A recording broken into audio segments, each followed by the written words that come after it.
Real Madrid's official channel has dropped a bomb, and the football world is still catching its breath. While the season is on hold for the international break, the club chose this moment to publish a statistical report that reads more like an accusation than a routine breakdown, and the numbers it highlights are impossible for fans to ignore. According to the channel, there's a clear imbalance when it comes to yellow cards and the link between fouls and bookings. The headline figures are stark, a balance of +7 for Barcelona compared to -2 for Real Madrid, a claim that translates into Barca supposedly getting fewer punishments relative to their opponents, while Madrid receives harsher treatment. Even more provocative are the ratios they point to. Barcelona allegedly needs just 3.4 fouls in its favour for the opponent to be booked, while Real Madrid requires 13.4 fouls. And when you look at how many fouls a team must commit before seeing a yellow,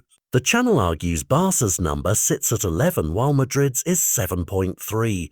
Those are not small differences, those are game-changing margins that, if accurate, could have altered momentum in tight matches and, at the margins, influence the table. So what does that mean in real-world terms? Imagine a high-stakes fixture where every tactical foul, every cynical stop, and every reckless tackle is being judged under different thresholds depending on who committed it. If one team's alterations to physical play trigger bookings far more often than their rivals, that team is forced to play more cautiously, to substitute earlier, to change tactics, to avoid red cards or suspensions. Over a long season, consistent discrepancies like that can translate into lost points, more suspensions, and a damaged title challenge. Real Madrid's channel frames the data as a pattern, not a fluke, noting how in 3 consecutive games the club lost the advantage it once had over Barcelona, an insinuation that these statistical anomalies aren't random but systemic.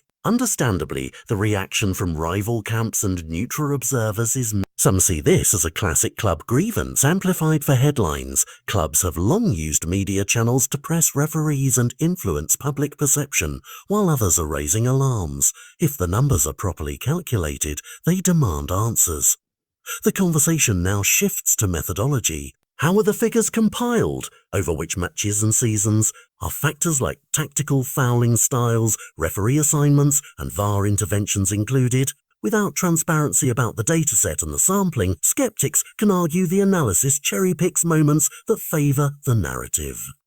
Yet the fact that a leading club is willing to go public with statistics marks a new stage in the feud between big clubs and league officiating bodies. This is not a fan rant on social media. This is a club using its official platform to put pressure on the league and on refereeing institutions. Then there's the question of motive and consequence.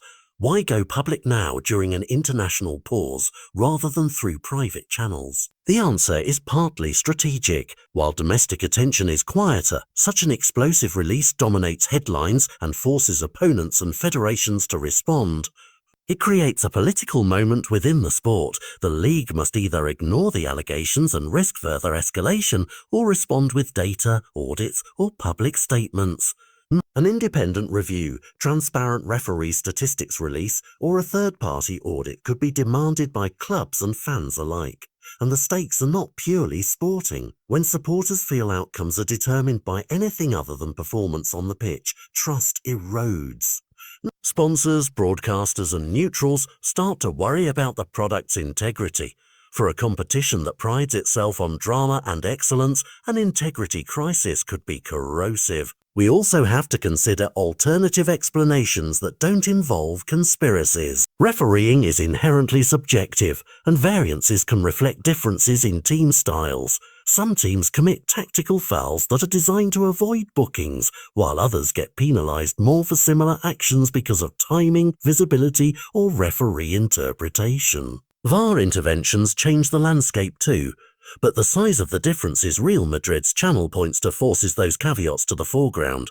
If the gap truly is as large as suggested, it becomes difficult to dismiss as mere statistical noise. This is where the debate will intensify. Independent analysts and statisticians could replicate the study, refereeing committees might publish raw data, and pundits will pass every match to see if the patterns hold. What should fans expect next? A public back and forth between clubs and the league calls for transparency about referee assignment protocols and VAR usage and a renewed spotlight on the referees themselves. Media outlets will dissect the numbers and rival supporters will weaponize them in social feeds. Ultimately, the real test will be how the league responds, with defensive statements, with data-driven rebuttals, or with concrete steps to audit and clarify officiating standards. Until then, every disputed booking will carry more weight, and every referee decision will be seen through the lens of suspicion Real Madrid has just amplified. This story is about more than yellow cards and foul counts. It is about whether Spain's top flight can defend the fairness of its results when a major club decides to litigate the record publicly. The next chapter will tell us whether the evidence prompts real change or whether it becomes another saga in the rivalries that already define La Liga.